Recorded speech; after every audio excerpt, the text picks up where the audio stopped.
Hello everyone, क्या हाल चाल। मैं हूं अरशद तारी। आप सभी को मेरी तरफ से एक प्यार भरा सलाम। Welcome back to my YouTube channel latest crack MDCAT. ये स्टूडेंट्स, लास्ट टाइम हमने बायोलॉजी में पढ़ा था, सेंट्रल नर्वस सिस्टम को थोड़ा सा इंट्रोड्यूस कर रहा था। उसके बाद आज हम पढ़ते हैं नर्व इम्पल्स कैसे ट्रांसमिट होता है। उससे पहले न्यूरॉन्स के कुछ टाइप्स आपको बताए थे, स्ट्रक्चरली और फंक्शनली। स्ट्रक्चरली हमने 3 टाइप के न्यूरॉन्स पढ़े थे, यूनिपोलर, बाइपोलर और मल्टीपोलर। यूनिपोलर का मतलब है एक वो न्यूरॉन जिसके पास जस्ट और जस्ट एक एक्सान हो और डेंड्राइट ना हो। बाइपोलर का मतलब था कि एक उसके साथ न्यूरॉन हो, सॉरी एक्सान हो, और उसके पास एक डेंड्राइट हो, वो बाइपोलर न्यूरॉन कहलाएगा। तीसरा टाइप था हमारे पास मल्टीपोलर, जिसके पास एक एक्सान तो ज़रूरी है और सेवरल डेंड्राइट्स होते हैं मल्टीपोलर न्यूरॉन के पास। ये थे स्ट्रक्चरली टाइप्स ऑफ न्यूरॉन। और हमने फंक्शनली भी टाइप पढ़े थे कि वो फंक्शन के हिसाब से कैसे कैटेगरीज में हैं। एक कैटेगरी है उनकी सेंसरी न्यूरॉन, जो कि इनपुट इंफॉर्मेशन को कैरी करता है from receptor to the CNS. दूसरे हमारे पास होते हैं एसोसिएशन न्यूरॉन्स, जो कि इंटरमीडिएट होते हैं बिटवीन सेंसरी और मोटर न्यूरॉन। उनका फंक्शन ये है कि वो हायर मेंटल एक्टिविटीज़ को कंट्रोल करते हैं, मैनेज करते हैं। और उसमें क्या होता है कि वहाँ पर एनालाइज होती है इंफॉर्मेशन, इंटरप्रीट होती है, फर्दर प्रोसेस में एसोसिएटिव न्यूरॉन करते हैं उनको। तीसरा हमारे पास टाइप है फंक्शन के हिसाब से, वो है मोटर न्यूरॉन। वो मोटर न्यूरॉन क्या करता है, इंफॉर्मेशन को सीएनएस से लेकर इफेक्टर तक पहुंचाता है। ये थे हमारे पास स्ट्रक्चरल और फंक्शनल टाइप्स ऑफ न्यूरॉन्स। अब हम पढ़ते हैं रिफ्लेक्स एक्शन, जो सामने आपको दिखाई दे रहा है। ये रिफ्लेक्स एक्शन क्या चीज होती है? रिफ्लेक्स एक्शन दरअसल स्टूडेंट्स ये एक रेस्पॉन्स है जो कि हमारे चाहने के बगैर वो खुद ब खुद हो जाता है। किसी स्टिमुलाई को रेस्पॉन्स मिल जाती है खुद ब खुद, तो हम उसे रिफ्लेक्स एक्शन कहते हैं। रिफ्लेक्स एक्शन एक इमीडिएट, सडन और इनवॉलंटरी रिस्पॉन्स है। वो हमारी कंट्रोल में नहीं है, उसको कॉन्शियसली कंट्रोल नहीं किया जाता, खुद ब खुद रिस्पॉन्स मिल जाती है, ऑटोमेटिक है। इसको कैसे समझें? इस रिफ्लेक्स एक्शन के अंदर थोड़ा सा लिख लेते हैं, आपको समझ में आ जाएगी बात। रिफ्लेक्स एक्शन एक रिस्पॉन्स है। उसके अलावा कौन से किस्म की रिस्पॉन्स है? एक इमीडिएट रिस्पॉन्स है।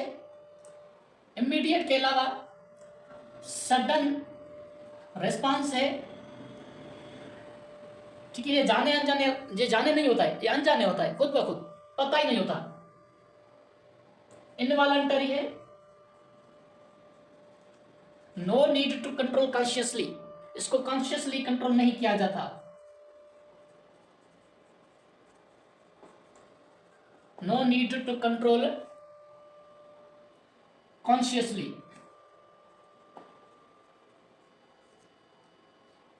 ठीक है, वो हमारे चाहने के सिवा ये होता है, हम चाहें न चाहें वो खुद ब खुद हो जाएगा। अब रिफ्लेक्स एक्शन कैसे होता है, परफॉर्म कैसे होता है? एक रिस्पांस, आप माने कि यहां पर कोई हार्ड ऑब्जेक्ट पड़ा है, हमें पता ही नहीं चलता, हम अपने ख्याल में गुम होते हैं, लेकिन हमारा हाथ क्या होता है, अनफॉर्चुनेटली इसके टच में आता है। ठीक है, कोई बच्चा है, बच्चा को तो पता ही नहीं चलता, हमें तो पता चल जाएगा। ठीक है, इस बच्चे को पता नहीं है कि इस हार्ड ऑब्जेक्ट से अब कैसे जान छुड़ानी चाहिए। जैसे ही हमारा हाथ किसी हार्ड ऑब्जेक्ट से कांटेक्ट में आता है, तो हमारे हाथ या हमारी स्किन खुद ब खुद रिमूव हो जाती है, जल्दी ऑटोमेटिकली उसी टाइम रिमूव हो जाती है। ये प्रोसेस कैसे होता है, इस प्रोसेस को थोड़ा सा समझना है कि रिफ्लेक्स एक्शन के अंदर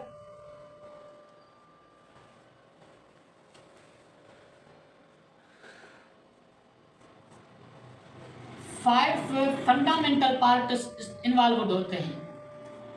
रिफ्लेक्स एक्शन के अंदर कितने पार्ट्स इन्वॉल्व होते हैं? 5। उनमें से एक होता है रिसेप्टर, जो कि क्या करता है, ये समझता है, ये रिसीव करता है कि ये हार्ड ऑब्जेक्ट है। इस हार्ड ऑब्जेक्ट को हमारा हाथ जब टच करेगा तो हीट फील होगी, हाई टेम्परेचर फील होगा, ठीक है। और उस हाई टेम्परेचर के साथ जब हमारा हाथ कांटेक्ट में आएगा तो हमें दर्द फील होगा। जब दर्द फील होगा तो हमें डॉक्टर के पास जाना पड़ेगा, खर्चा करना पड़ेगा। उससे बेहतर है तो हम अपने हाथ को खुद ब खुद रिमूव करवाएं। तो ये पूरा इंफॉर्मेशन रिसेप्टर कैरी करता है एक नर्व इंपल्स की फॉर्म में, ये इंफॉर्मेशन कलेक्ट करता है, इंफॉर्मेशन को कलेक्ट करता है किस फॉर्म में, नर्व इंपल्स की फॉर्म में, जो कि मैंने आपको पूरी इंफॉर्मेशन बताई। ये कि हार्ट ऑब्जेक्ट है, इस हार्ट ऑब्जेक्ट के साथ जब हमारा हाथ टच में आएगा तो दर्द होगा, डॉक्टर के पास जाना पड़ेगा, खर्चा बहुत आएगा।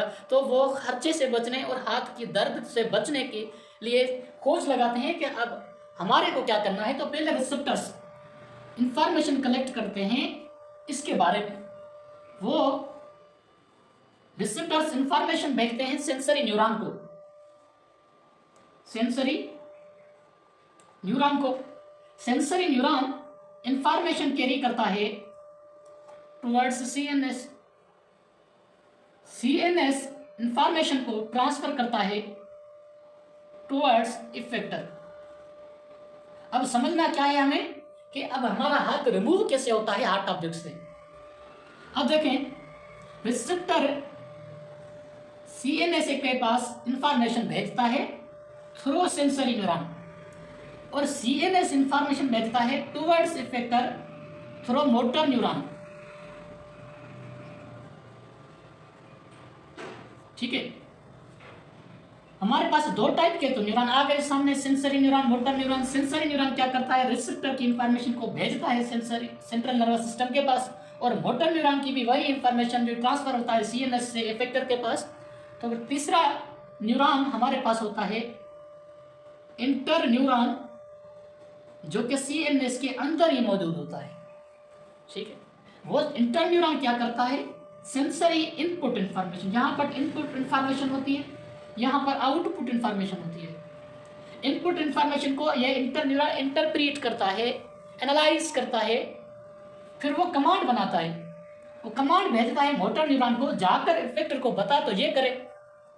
तो इफेक्टर हमारे पास मसल्स हैं और ग्लैंड्स हैं। अब आप ही बताएं कि इस रेस्पॉन्स की परफॉर्मेंस के लिए हमारे पास कौन सा इफेक्टर रेस्पॉन्सिबल है, मसल, क्योंकि हाथ कांटेक्ट में आया है किसी हार्ट सोर्स के साथ। तो अब उस सोर्स से हाथ को रिमूव करने के लिए हमारे मसल्स की फंक्शन है। हमारे मसल्स को ये सीएनएस कहेगा आप कंट्रैक्ट करें, जैसे ही मसल्स कंट्रैक्ट करेंगे तो हमारे हाथ को खींच लेंगे, हमारा हाथ उस हार्ट ऑब्जेक्ट के सोर्स से रिमूव हो जाएगा। ये था सारा मैकेनिज्म ऑफ रिफ्लेक्स एक्शन। अब देखिए, रिफ्लेक्स एक्शन के अंदर ये चीज आ रही है, इस सीएनएस के अंदर ब्रेन भी आता है और स्पाइनल कार्ड भी आता है, लेकिन इस रिफ्लेक्स एक्शन के अंदर ब्रेन इन्वॉल्व नहीं होता। ब्रेन को जब तक जाकर इंफॉर्मेशन मिले तब तक हमारा हाथ ही जल जाएगा। उससे बेहतर है कि ये एक सेंट्रल नर्वस सिस्टम के साथ अटैच्ड एक पीएनएस होता है, और पीएनएस के पास हमारे स्पाइनल नर्व्स होती हैं। उन स्पाइनल नर्व्स की बड़ी नेटवर्क होती है जो कि 31 पेयर्स होते हैं, आगे पढ़ेंगे। और स्पाइनल नर्व के साथ साथ क्रेनियल नर्व्स होती हैं। क्रेनियल नर्व्स हमारे पास होती हैं कितनी, 12 पेयर्स। इन क्रेनियल नर्व्स का कोई काम नहीं होता हमारे इस रिफ्लेक्स एक्शन के अंदर। स्पाइनल नर्व्स की बड़ी नेटवर्क होती है, तो सेंसरी न्यूरॉन्स डायरेक्टली बॉन्डेड होते हैं स्पाइनल नर्व्स के साथ, साइनेप्स बनाते हैं। फिर वो स्पाइनल नर्व्स साइनेप्स बनाते हैं इंटर न्यूरॉन के साथ, इंटर न्यूरॉन साइनेप्स बनाते हैं इफेक्टर के साथ। इसका मतलब यहाँ पर हमारे पास दो टाइप के क्या बनते हैं, साइनेप्स बनते हैं, एक सेंसरी न्यूरॉन और स्पाइनल नर्व के बीच में, दूसरा साइनेप्स बनता है इंटर न्यूरॉन और स्पाइनल नर्व के बीच में। इंफॉर्मेशन कैसे चली जाती है, sensory neuron to interneuron, interneuron spinal cord में भी होता है, याद रखें।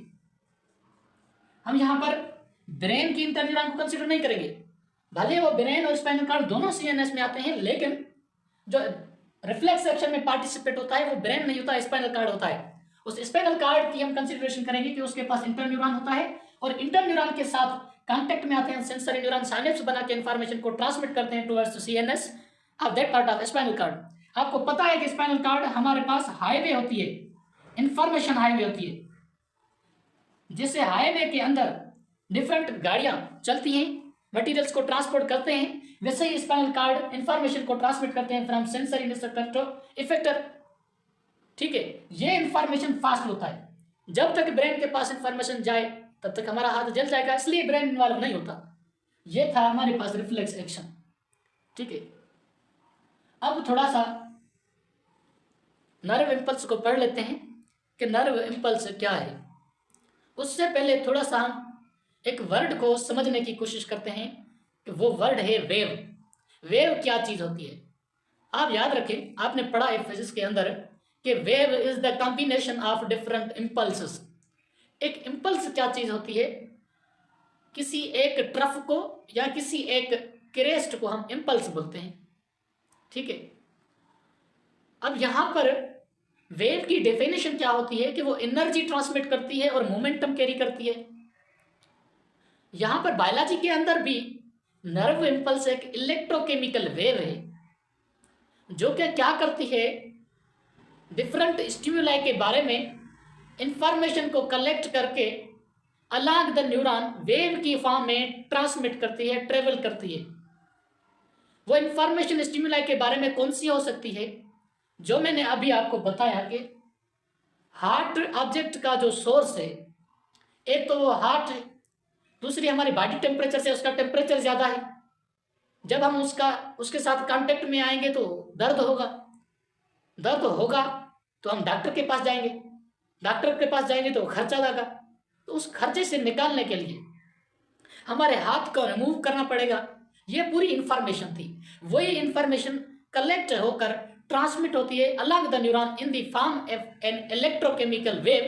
That electrochemical wave is also known as nerve impulse. ठीक है, तो नर्व इम्पल्स को डिफाइनेशन में लिखते हैं कि नर्व इम्पल्स क्या चीज होती है। It is an electrochemical wave that travel along the neural lemma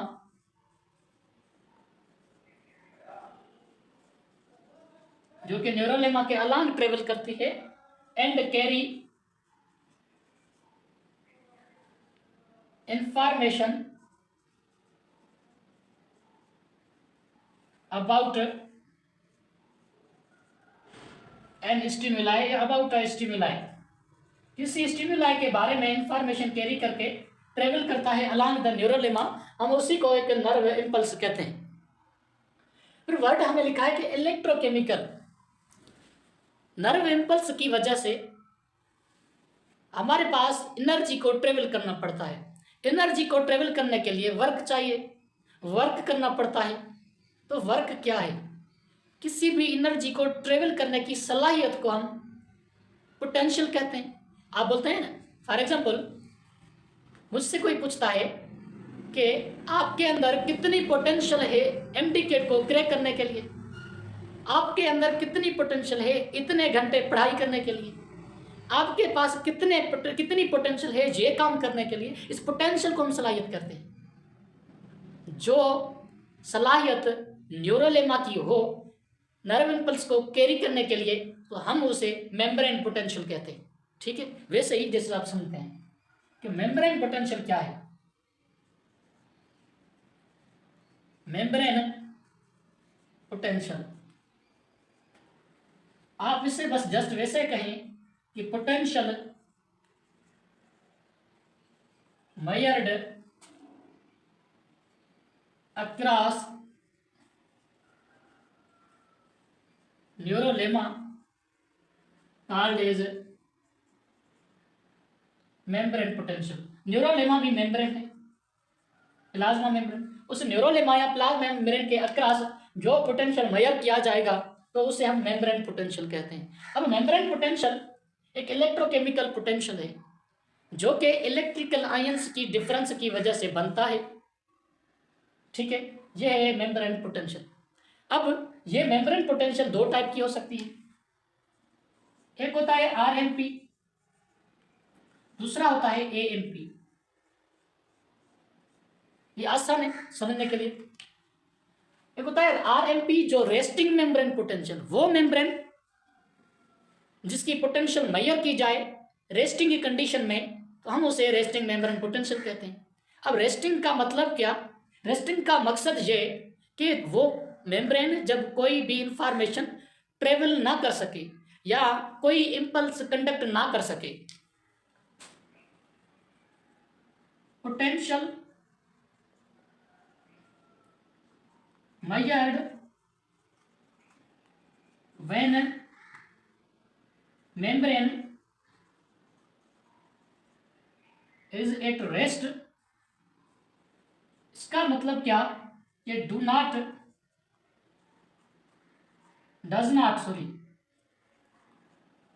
does not carry impulse, वो इम्पल्स कंडक्ट ना करे, उसी दौरान पोटेंशियल जो मेजर करेंगे वो मेम्ब्रेन पोटेंशियल होता है। अब मेम्ब्रेन पोटेंशियल कैसे बनता है कि मेम्ब्रेन पोटेंशियल की कुछ प्रॉपर्टीज ये हैं कि वो पोलराइज्ड स्टेट में होता है। ठीक है, पोलराइज्ड स्टेट में होता है। पोलराइज्ड स्टेट का मतलब क्या? आउटसाइड मोर पॉजिटिव होता है, इनसाइड मोर नेगेटिव होता है। अब ये क्यों? पोलराइज्ड का मतलब ये है कि एक साइड पॉजिटिव दूसरा साइड नेगेटिव। ये पोलराइज्ड स्टेट क्यों बनता है? पोलराइज्ड स्टेट बनता है due to difference of electrical charge, ion difference की वजह से, due to unequal distribution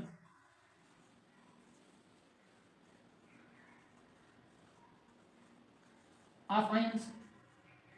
ions की अनइक्वल डिस्ट्रीब्यूशन की वजह से हमारी न्यूरोलेमा जो होती है रेस्टिंग कंडीशन में पोलराइज्ड होती है, बाहर की तरफ से पॉजिटिव, इनसाइड नेगेटिव। थोड़ा सा इस कंडीशन को और समझने की कोशिश करते हैं। अब देखें पोलराइज्ड कंडीशन क्या है? अनइक्वल डिस्ट्रीब्यूशन की, चार्जेस की अनइक्वल डिस्ट्रीब्यूशन की वजह से outside more positive, inside more negative. हमारे पास न्यूरोलेमा के पास दो टाइप की मेजर आयंस हैं, और भी चार्जेस हैं, आयंस हैं, लाइक सोडियम, पोटाशियम, ठीक है, chloride ions, PO4-3 phosphate ions, SO4 sulphate -2 ions, proteins हैं वो नेगेटिवली चार्जड हैं, अमाइनो एसिड्स हैं वो सब नेगेटिवली चार्जड आयंस हैं। लेकिन यहाँ पर दो पॉजिटिवली चार्जड हैं, एक सोडियम आयन होती है, दूसरा पोटाशियम आयन होता है। अब मेजर आयंस हमारे पास ये दो तीन, sodium extracellular major ion होता है, 10 टाइम्स ग्रेटर होता है, 10 टाइम्स आउटर साइड ग्रेटर होता है देन इनसाइड।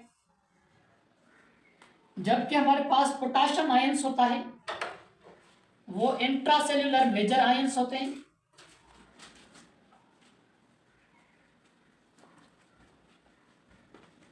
वो 30 टाइम्स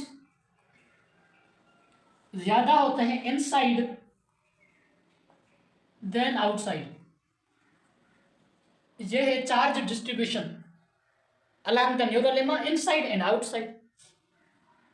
बाहर की तरफ सोडियम ज्यादा होते हैं, अंदर की तरफ पोटाशियम ज्यादा होते हैं। याद रखें न्यूरोलेमा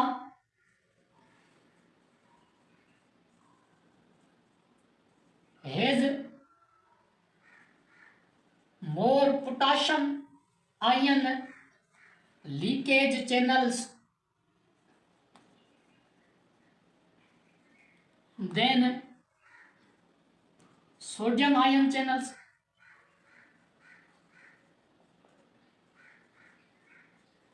न्यूरोलेमा के पास सोडियम चैनल से पोटाशियम चैनल्स लीकेज ज्यादा है, इसलिए पोटाशियम आयंस की मूवमेंट ज्यादा होती है as compare to sodium. Influx sodium कम होता है, पोटाशियम ज्यादा होता है। इफ्लक्स भी पोटाशियम ज्यादा होता है एज कंपेयर टू सोडियम। इसलिए जस्ट हम वैसे ही कह सकते हैं कि न्यूरोलेमा इज, मैं ये ऑप्शन लिखता हूं, ठीक है, न्यूरोलेमा is generally impermeable to all ions except, कौन से आयन के अलावा नीचे दिए गए सब आयंस के लिए न्यूरोलेमा impermeable होता है। ऑप्शन है हमारे पास क्लोराइड आयंस, हमारे पास है सोडियम आयंस, हमारे पास है पोटाशियम आयंस, और हमारे पास है मैग्नीशियम आयंस। मैग्नीशियम पर +2 चार्ज होती है, क्लोराइड पर -4। अब देखें, neurolemma is generally impermeable to all ions except, किस आयन के अलावा सब आयंस के लिए इम्परमिएबल है, मीन्स उनके लिए उनको इफ्लक्स और इनफ्लक्स कम करता है जनरली। वैसे तो कुछ परमिएबल होता है, लेकिन जनरली परमिएबल जब हम माने तो कैसे माने। अब देखें, हमने ये पॉइंट पढ़ी है कि पोटाशियम आयंस लीकेज ज्यादा होती हैं more as compare to sodium ions leakage channels. तो पोटाशियम इनफ्लक्स भी ज्यादा होंगे, इफ्लक्स भी ज्यादा होंगे, तो इसके लिए मोर परमिएबल होता है न्यूरोलेमा, जबकि इनके लिए इम्परमिएबल होता है, कम इनफ्लक्स और इनफ्लक्स होते हैं। ये इनफ्लक्स अगर ज्यादा होगा तो अंदर की तरफ नेगेटिव होगी, बाहर की तरफ पॉजिटिव, ठीक है। जब वो पोटाशियम बाहर से अंदर आएगा तो पोटाशियम की वजह से अंदर की तरफ मोर पॉजिटिव, बाहर की तरफ से मोर नेगेटिव।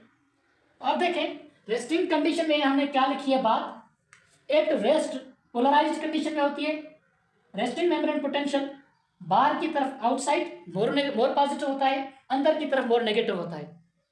तो हमने एक्स्ट्रा सेलुलरली पढ़ा कि रेस्टिंग मेम्ब्रेन पोटेंशियल में भी ऐसे ही होता है 8 RMP। बाहर की तरफ पोटाशियम सोडियम ज्यादा होती है, अंदर की तरफ पोटाशियम आयन ज्यादा होती है, ठीक है। ये है पोलराइज्ड कंडीशन। अब इस RMP को कौन से फैक्टर हैं अफेक्ट कर सकती हैं, ठीक है, वो पढ़ेंगे। जब ये डिस्टर्ब हो जाएगा तो हमारे पास न्यूरॉन की मेम्ब्रेन पोटेंशियल चेंज हो जाएगी। अब देखें RMP की वैल्यू कितनी होती है, जब मेम्ब्रेन पोटेंशियल अंदर की तरफ नेगेटिव, बाहर की तरफ पॉजिटिव होती है, तो हम जनरली जो पोटेंशियल मेजर करते हैं वो इनसाइड द न्यूरोलेमा मेजर करते हैं, वो होता है RMP हमारे पास कितनी, RMP की वैल्यू हमारे पास होता है -70 मिलीवोल्ट, और -70 मिलीवोल्ट ये माइनस रिप्रेजेंट कर रहा है नेगेटिव ऑन इनसाइड, अंदर की तरफ से मेम्ब्रेन नेगेटिव होता है। जब न्यूरोलेमा की RMP कंडीशन स्टेशनरी कंडीशन, या जब कोई नर्व इम्पल्स कंडक्ट ना करे, उसी टाइम मेजर्ड मेम्ब्रेन पोटेंशियल जब डिस्टर्ब हो जाए, causes an action potential, active potential cause करता है। अब एक्शन पोटेंशियल कैसे परफॉर्म होगा, या RMP कैसे चेंज होगी, कैसे डिस्टर्ब होगा, तो वो हमारे पास दो फैक्टर्स हैं इसको डिस्टर्ब करने के लिए। एक होता है थ्रेशोल्ड स्टिमुलाई, दूसरा होता है हमारे पास sodium ion influx, sodium ions influx. अब थ्रेशोल्ड स्टिमुलाई किसे कहते हैं, थ्रेशोल्ड स्टिमुलाई एक वो स्टिमुलस है जो कि इस RMP को चेंज करता है, डिस्टर्ब कर लेता है, और एक वो स्टिमुलाई है जो कि एक्शन मेम्ब्रेन पोटेंशियल काज करता है, एक्टिव मेम्ब्रेन पोटेंशियल काज करता है, कैन काज एएमपी। ये एक स्ट्रांग स्टिमुलाई है, ठीक है। इसकी वजह से मेम्ब्रेन पोटेंशियल चेंज होती है, चेंज मेम्ब्रेन पोटेंशियल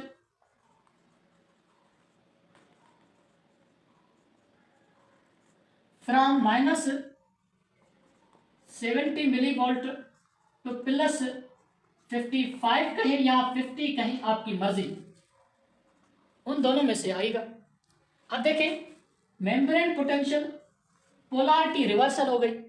पहले आरएमपी क्या था, अंदर की तरफ नेगेटिव था, बाहर की तरफ पॉजिटिव। अब यही चार्ज अंदर की तरफ पॉजिटिव है, बाहर की तरफ नेगेटिव। ये कैसे हुआ? अब थोड़ा सा इस आयन की तरफ चलते हैं कि ये प्लस माइनस कैसे हुआ। -2 पॉजिटिव हो गया, तो वो कैसे हुआ? अब देखिए, जब एक्शन मेम्ब्रेन पोटेंशियल आती है तो आरएमपी डिस्टर्ब होता है। आरएमपी डिस्टर्ब कैसे होता है? मेम्ब्रेन के पास सोडियम चैनल्स और पोटेशियम चैनल्स होते हैं। जब थ्रेशोल्ड स्टिमुलाई आता है तो वो सोडियम आयंस को ओपन कर लेता है, पोटेशियम आयंस को क्लोज कर देता है। सोडियम आयंस की ओपन होने की वजह से सोडियम आयंस अंदर की तरफ आती हैं क्योंकि वो एक्स्ट्रा सेल्यूलर ज्यादा है। लॉ ऑफ नेचर है, लॉ ऑफ नेचर क्या कहता है? High concentration to low concentration, outside sodium ज्यादा होते हैं तो वो इनसाइड फ्लो करेंगे, हाँ कि ना? इनसाइड पोटेशियम ज्यादा होते हैं तो वो आउटसाइड फ्लो करेंगे। अब यहां पर हम क्या पढ़ते हैं?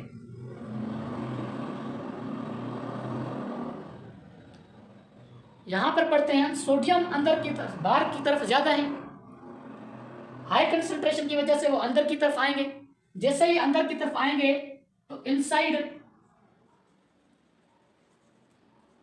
मोर पॉजिटिव होगा, जस्ट रिवर्स हो गया। अब देखिए, पोलराइज्ड कंडीशन आरएमपी होता है, आरएमपी के दौरान आउटसाइड मोर पॉजिटिव होता है। अब आउटसाइड, अब इनसाइड मोर पॉजिटिव हो गया, आउटसाइड मोर नेगेटिव। क्योंकि ये सब क्या क्यों हुआ है? ये सब इसलिए हुआ है कि सोडियम इनफ्लक्स होते हैं, सोडियम आयंस इनफ्लक्स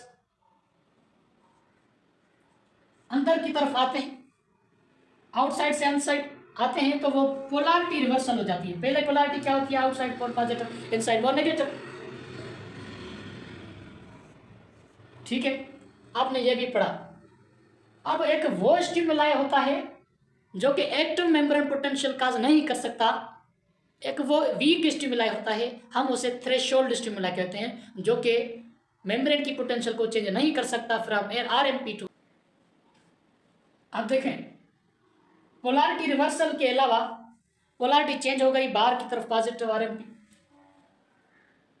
अब एक कंडीशन, एक स्टेट आती है रिपोलराइजेशन। रिपोलराइजेशन क्या है? Re means again, polarization means polarity, polarity को अगेन रिकवरी करना, रिकवरी ऑफ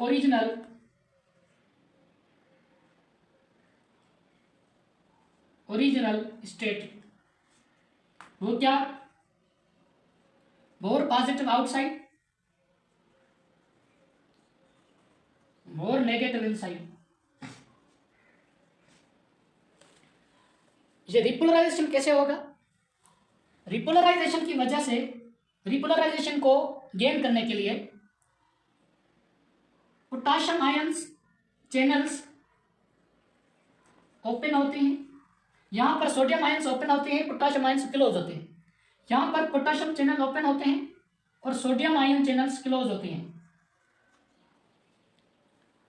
जिससे सोडियम अंदर ना आए और पोटेशियम बाहर की तरफ चले जाए।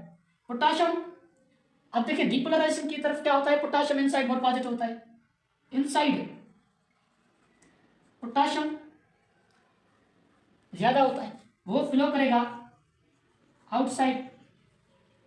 जैसे ही आउटसाइड फ्लो करेगा तो अंदर तरफ इनसाइड मोर नेगेटिव हो जाएगा और आउटसाइड क्या हो जाएगा, पॉजिटिव हो जाएगा। पोलैरिटी में क्या होता है, आरएमपी में क्या होता है, बाहर की तरफ मोर पॉजिटिव होता है, अंदर की तरफ मोर नेगेटिव होता है। मीन्स सोडियम निकल गए, सोडियम ज्यादा निकले हैं, सोडियम ज्यादा निकले हैं तो हम इसलिए सॉरी पोटाशियम ज्यादा निकले हैं, potassium efflux more then influx. Potassium ions RMP दौरान बाहर की तरफ कम होती है, इनसाइड ज्यादा होती है, ठीक है। लेकिन पोलैरिटी के हिसाब से देखते हैं कि बाहर की तरफ मोर पॉजिटिव, अंदर की तरफ more negative. Refractory period repolarization ये कहता है अंदर की तरफ मोर नेगेटिव होना चाहिए, बाहर की तरफ मोर पॉजिटिव होना चाहिए। अब ये करने के लिए पोटाशियम आयंस को बाहर की तरफ निकलना चाहिए ज्यादा as compare to influx. Efflux ज्यादा हो, इनफ्लक्स कम हो, हम इसे रिपोलराइजेशन कहते हैं, रिकवरी कहते हैं। अब ये है रिपोलराइजेशन। अगर ये पोटाशियम आयन चैनल्स ज्यादा वक्त के लिए ओपन हों तो उन ओपन ज्यादा वक्त के लिए ओपन होने की वजह से एक ओवरशूट नेगेटिव हो जाता है। ये लिमिट तक, अपनी लिमिट तक जब पोटाशियम चैनल आयंस ओपन होते हैं तो आरएमपी हो जाता है। जब वक्त से ज्यादा, लिमिट से ज्यादा ओपन होते हैं तो पोटाशियम आयंस सबसे ज्यादा बाहर की तरफ निकलते हैं, अंदर की तरफ मोर नेगेटिव हो जाता है देन आरएमपी। तो हम वहां पर एक कंडीशन पढ़ते हैं हाइपर पोलराइजेशन। हाइपर पोलराइजेशन क्या है, hyperpolarization, hyper means more than enough. Enough कितना होता है, आरएमपी जितना होता है -70 मिलीवोल्ट। इससे ज्यादा हो जाए कितना, -70 मिलीवोल्ट भी लिखा पड़ा है बुक के अंदर, -90 मिलीवोल्ट भी लिखा पड़ा है, आपको सामने जो आएगा वो करना है, ठीक है। अब ये है आरएमपी, आरएमपी -70 मिलीवोल्ट आता है। हाइपर पोलराइजेशन में क्या होता है, potassium ion channels ions efflux more than enough. Potassium ions repolarization की वजह से कितने टाइम तक इफ्लक्स होने चाहिए, जब तक -70 मिलीवोल्ट पहुंच जाए। जब -70 मिलीवोल्ट पहुंचना चाहिए, जब इतना पोटेंशियल होना है तो फिर ये होना चाहिए कि पोटाशियम आयन चैनल्स क्लोज हों। लेकिन वो फिर भी ओपन होते हैं, फिर भी जो ओपन होते हैं तो उनकी वजह से पोटाशियम आयन से सबसे ज्यादा निकल जाती हैं और -70 मिलीवोल्ट से मेम्ब्रेन की पोटेंशियल सबसे ज्यादा हो जाती है। -70 मिलीवोल्ट से भी बढ़ जाती है, वो कितनी हो जाती है, या -75 मिलीवोल्ट या -90 मिलीवोल्ट। तो इसको हम हाइपर पोलराइजेशन कहते हैं। पोलराइजेशन -70 मिलीवोल्ट, हाइपर पोलराइजेशन ये हाइपर पोलराइजेशन, ठीक है। दूसरा टर्म है हमारे पास refractory period. Refractory period, refractory period एक वो ब्रीफ पीरियड है, ब्रीफ पीरियड है जिसके दौरान, during which neurolemma prepares itself for conducting a new impulse, for carrying a new impulse। अब देखिए ये सब चीजें, सब काम सेकंड्स में होते हैं, मिली सेकंड्स में होते हैं, कम से कम टाइम में होते हैं। इसकी वजह से अब देखें इम्पल्स को जल्दी से जल्दी निकलना चाहिए साइनेप्टिक वेसिकल से, ठीक है। ये 2 to 3 मिली सेकंड्स होता है। रिपोलराइजेशन 10 to 30 मिली सेकंड्स लिखा हुआ है, ठीक है। Refractory period 2 to 3 milliseconds, repolarization refractory period. अब देखें हाइपर पोलराइजेशन को हम दूसरे टर्म्स में ओवरशूट भी कह सकते हैं, overshoot of an RMP, of an RMP या मेम्ब्रेन, ठीक है। रिफ्रैक्टिव पीरियड वो पीरियड है, ब्रीफ पीरियड है जिसके दौरान जो मेम्ब्रेन होता है वो खुद को दूसरी इंपल्स कैरी करने के लिए भी तैयार रखता है। इस दौरान क्या करता है, potassium and sodium ions move actively against their concentration. Against their concentration का मतलब क्या, फ्रॉम लो टू हाई। इस प्रोसेस के लिए एनर्जी चाहिए होती है, इसी को हम एक्टिव ट्रांसपोर्ट कहते हैं। इसको एटीपी एनर्जी चाहिए। अब सोडियम और पोटाशियम आयंस, इन्हीं के चैनल्स को हम सोडियम पोटाशियम पंप कहते हैं। ये सोडियम पोटाशियम पंप क्या करते हैं, एक एटीपी यूज करके अगेंस्ट द कंसंट्रेशन 3 सोडियम को आउटसाइड भेजते हैं और 2 पोटाशियम को इनसाइड इंटर करते हैं। क्योंकि सोडियम बाहर की तरफ ज्यादा होती है, अंदर की तरफ कम होता है। अंदर से बाहर की तरफ भेजने के लिए against the concentration active transport होता है। एक्टिव ट्रांसपोर्ट के लिए एनर्जी चाहिए होती है पर एटीपी। एक एटीपी के लिए यह न्यूरोलेमा क्या करता है, 3 सोडियम को अंदर से बाहर की तरफ भेजता है और 2 पोटाशियम आयंस को बाहर से अंदर की तरफ ले आता है। अब ये ट्रिक याद कैसे करनी है, मोस्टली स्टूडेंट्स को ये चीज याद नहीं होती, आयंस कितने होती हैं इनसाइड और आउटसाइड। अब देखिए पुराने जमाने में, अभी तो नहीं है मोबाइल, से किसी किसी के पास नोकिया मोबाइल होती थी, कीपैड, वो कीपैड टाइप थी नोकिया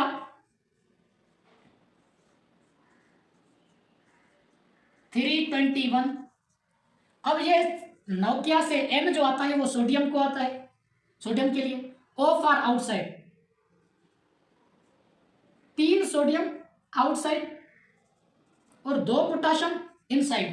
के for potassium, I for inside, A for ATP. एक एटीपी यूज करके 3 सोडियम आउटसाइड भेजते हैं और 2 पोटाशियम आयंस अंदर की तरफ ले आते हैं बाहर से।